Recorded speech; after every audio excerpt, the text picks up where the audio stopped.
What would it feel like to wake before dawn every day, surrender your name, and never see family again? For medieval monks, this was only the beginning. Becoming a medieval monk wasn't exactly a career fair decision. Boys as young as 7 could walk through monastery gates and wave goodbye to everything they'd ever known. Forever. Most weren't from wealthy families either. Poor and middle-class parents often saw the monastery as their son's best shot at education, 3 meals a day, and a roof overhead. Makes sense when your other options were farming turnips until you died, or maybe catching the plague in town. The goodbye part was brutal, though. Once you entered, that was it. No weekend visits home, no letters asking mom to send cookies. Your old life, gone. Even your name might disappear. Many monasteries gave new monks completely different names, like they were starting fresh as totally different people. This wasn't some summer camp situation where homesick kids got picked up early. These 7-year-olds were making a life commitment they couldn't possibly understand. But here's the weird part. Many of them thrived. The monastery became their new family, complete with hundreds of brothers and a strict father figure called the abbot. Training took years before anyone let you make those final lifelong vows. Young monks learned to read and write, which was incredibly rare for regular people back then. They studied Latin, copied manuscripts, and slowly absorbed the rhythm of monastic life. Think of it as the world's most intense boarding school, except instead of graduating and going home, you graduated into a lifetime of 4:30 a.m. wake-up calls. The monastery didn't mess around with half-hearted commitments either. They wanted to be absolutely sure you understood what you were signing up for. Because once you took those final vows, breaking them wasn't just frowned upon, it could literally destroy your life. There was no medieval career counseling to help ex-monks transition back to regular society. Then there's the practical reality that made this whole system work. Monasteries needed a constant supply of young recruits to replace the older monks who died. Medieval life was harsh, and even with their relatively stable lifestyle, monks didn't exactly have modern healthcare keeping them around forever. What's fascinating is how many of these young boys genuinely embraced their new identity. They found purpose, education, and belonging in ways their original families might never have provided. The monastery offered structure, learning, and spiritual meaning that was pretty much impossible to find anywhere else in medieval society. But what exactly were these boys committing to when they took their final vows? The promises they made would control every aspect of their lives in ways that might shock you. When boys decided to become monks, they weren't just changing jobs. They were signing up for 3 massive promises that would control every aspect of their lives until death.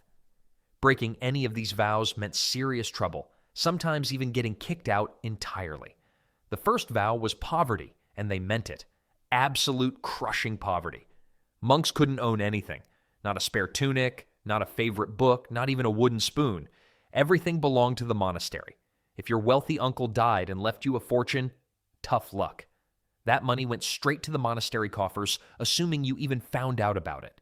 Then came chastity. No marriage, no romantic relationships, no children. Ever. For a young man entering at 7 years old, this meant giving up something he might not even understand yet. The monastery became his only family. Some monks struggled with this vow more than others, but the rules were crystal clear. But here's where things get really intense. Obedience. Monks had to obey the abbot without question. Period. If the abbot told you to scrub the same floor 3 times, you scrubbed it.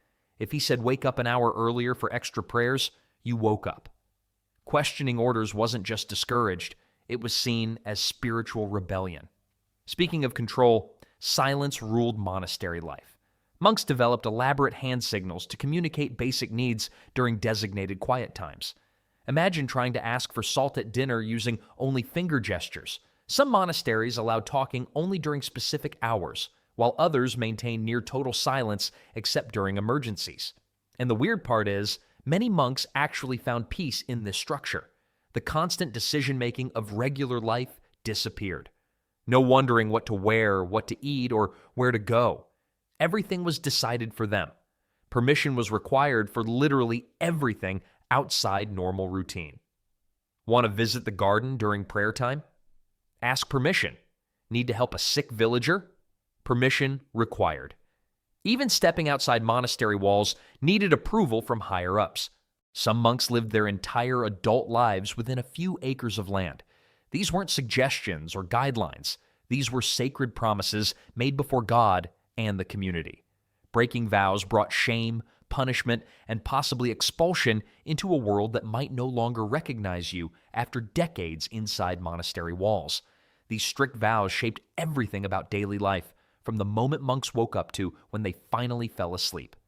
But how exactly did that daily routine unfold? Being a monk meant forgetting what sleep and Sundays felt like, forever. The monastery bell tower wasn't just decoration, it was medieval Europe's most annoying alarm system. Monks stumbled out of bed around 4:30 a.m. for their first prayer service called matins. No snooze button existed. No, 5 more minutes, please. When that bell rang, you got up or faced consequences that made oversleeping seem pleasant. 8 prayer services carved up every single day like clockwork. Matins before dawn, lauds at sunrise, prime around 6 a.m., terce at 9, sext at noon, none at 3 p.m., vespers at sunset, and compline before bed.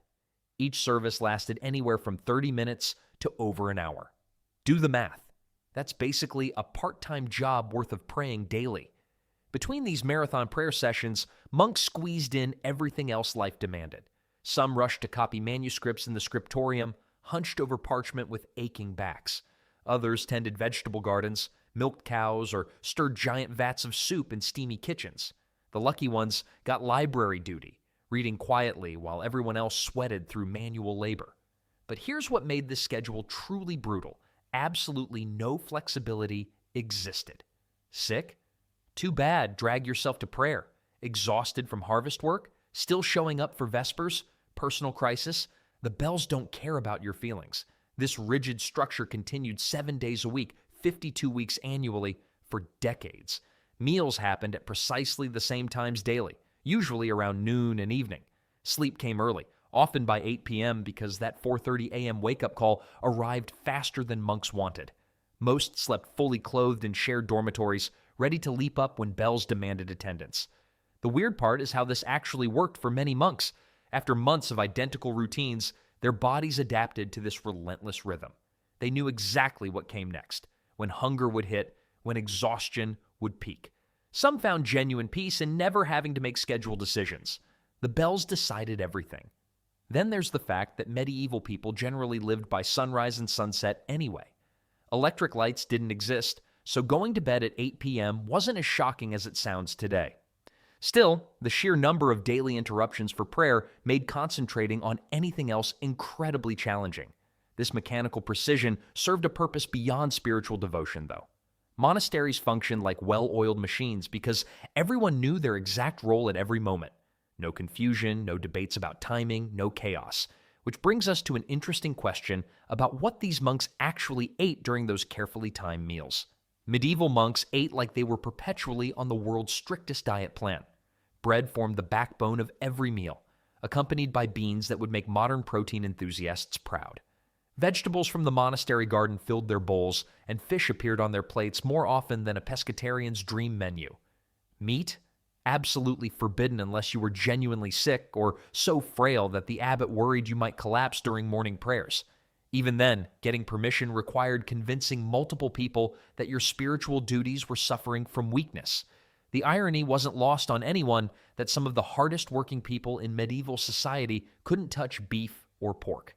Fasting days cranked up the difficulty level dramatically. Monks would skip entire meals, sometimes going 24 hours with nothing but water and willpower. These weren't occasional events either. Fasting happened regularly throughout the year, turning hunger into a spiritual discipline that modern dieters would find absolutely brutal. Mealtime itself followed strict protocols that would make military dining halls seem chatty. Everyone sat together in the refectory, but talking was strictly prohibited. Instead, one monk would read aloud from religious texts while others ate in complete silence. Forks scraping against wooden bowls became the dominant soundtrack, punctuated only by the occasional cough or the reader's voice echoing off stone walls. Here's where things get unexpectedly interesting. Many monasteries allowed monks to drink up to half a bottle of wine daily. That's right, While they couldn't eat meat or chat during dinner, they could consume what modern doctors would consider problematic amounts of alcohol. Wine was considered safer than water, which often carried diseases that could wipe out entire communities. The cooking itself fell to designated monks who treated meal preparation as seriously as prayer. These kitchen assignments weren't punishments, but specialized roles requiring genuine skill. Monastery cooks had to stretch simple ingredients across dozens of hungry men while following complex dietary restrictions that changed with religious seasons. Storage presented constant challenges. Without refrigeration, preserving food required techniques passed down through generations of monastic communities. Salting, drying, and fermentation became essential skills that kept monasteries fed through harsh winters when fresh produce disappeared entirely. Then there's the surprising reality that many monks were genuinely well-fed compared to peasants outside monastery walls. Regular meals, even restricted ones, provided more nutritional security than most medieval people enjoyed. But the psychological challenge of eating the same simple foods day after day, year after year, created its own form of sacrifice that went far beyond mere hunger.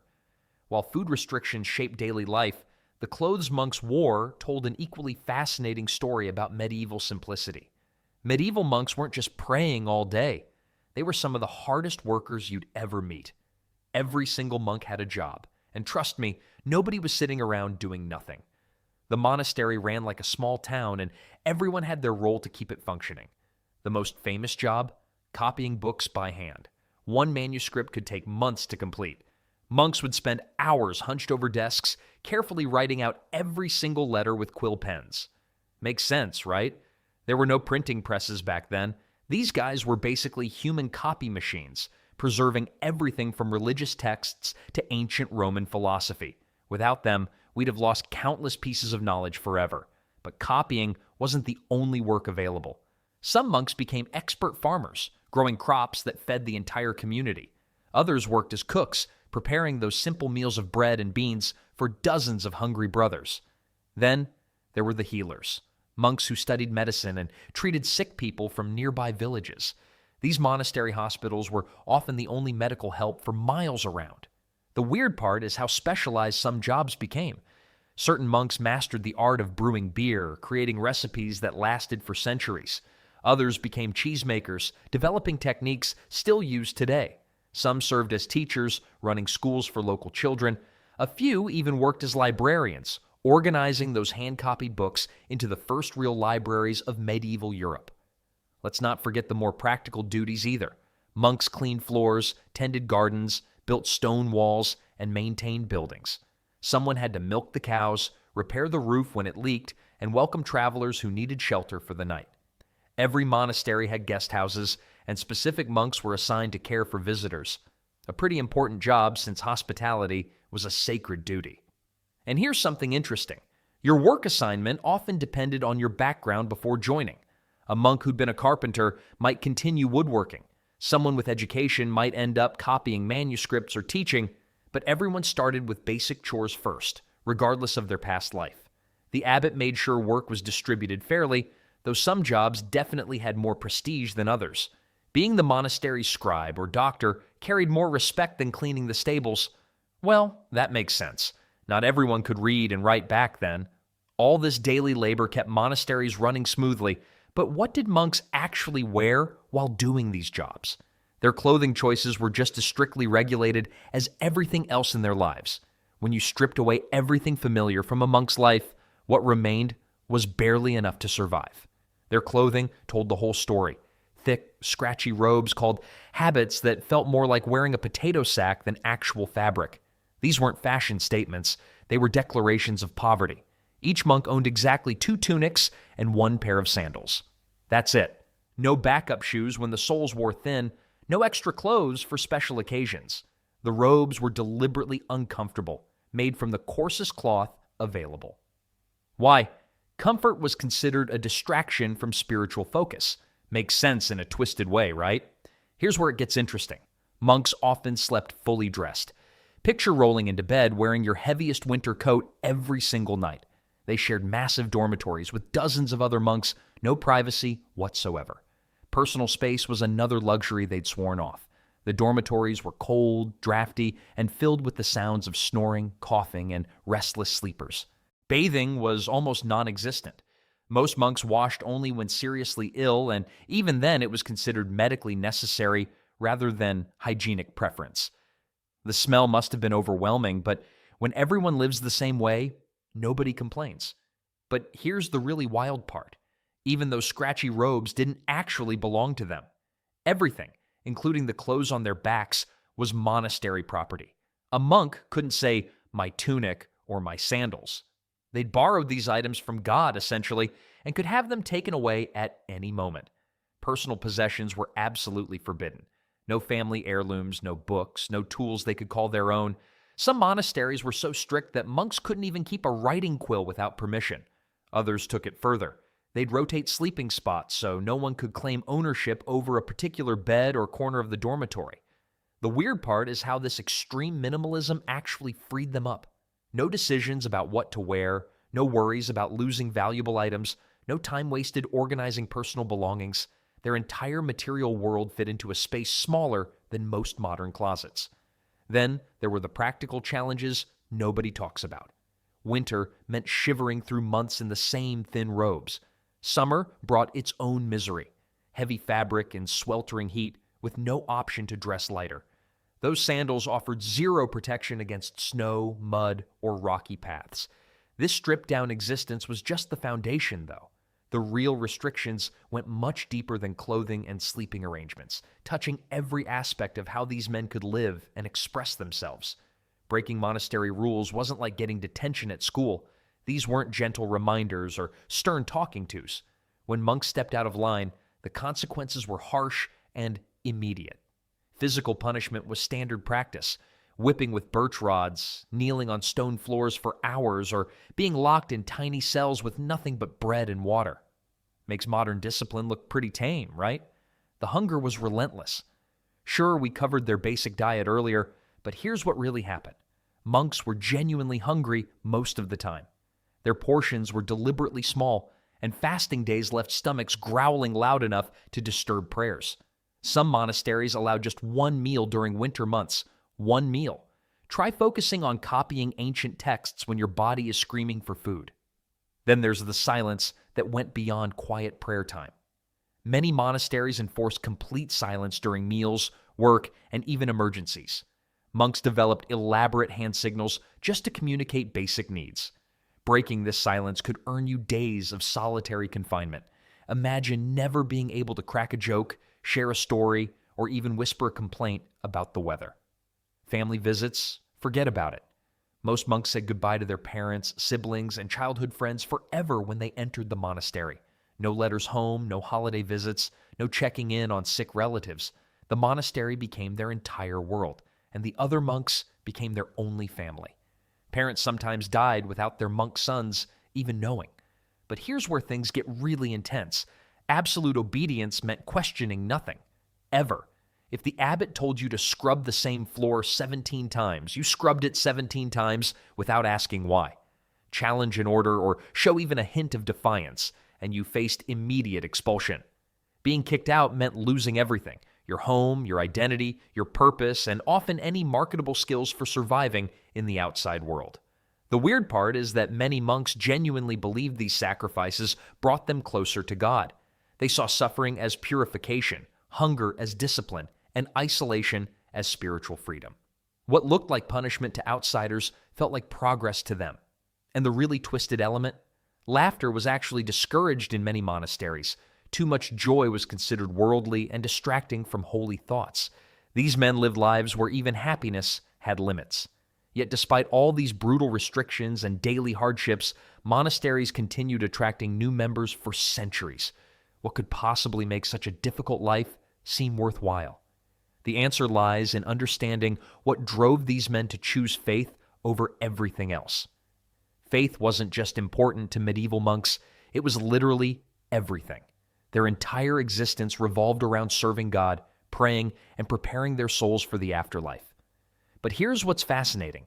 While they were busy focusing on the spiritual world, they accidentally ended up changing the real world in ways they never expected.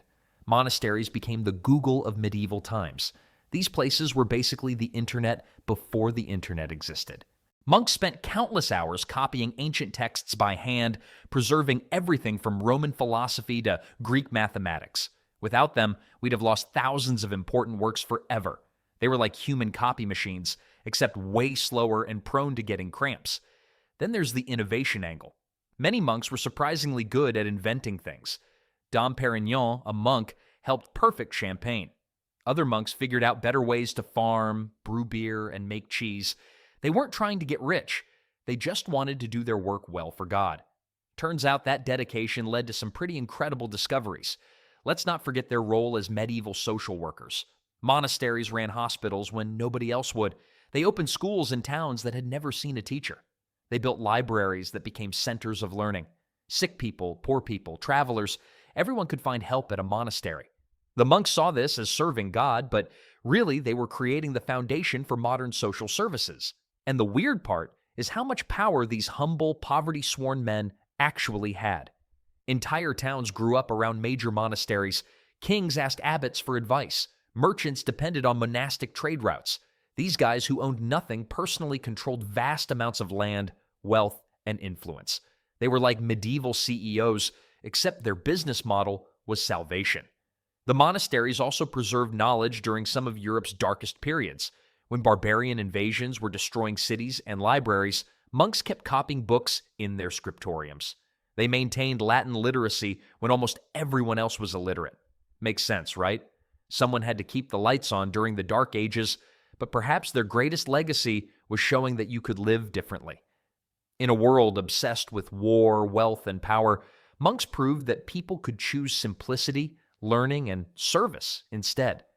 They created communities based on shared values rather than blood or money. Medieval monasticism shaped everything from universities to hospitals to winemaking.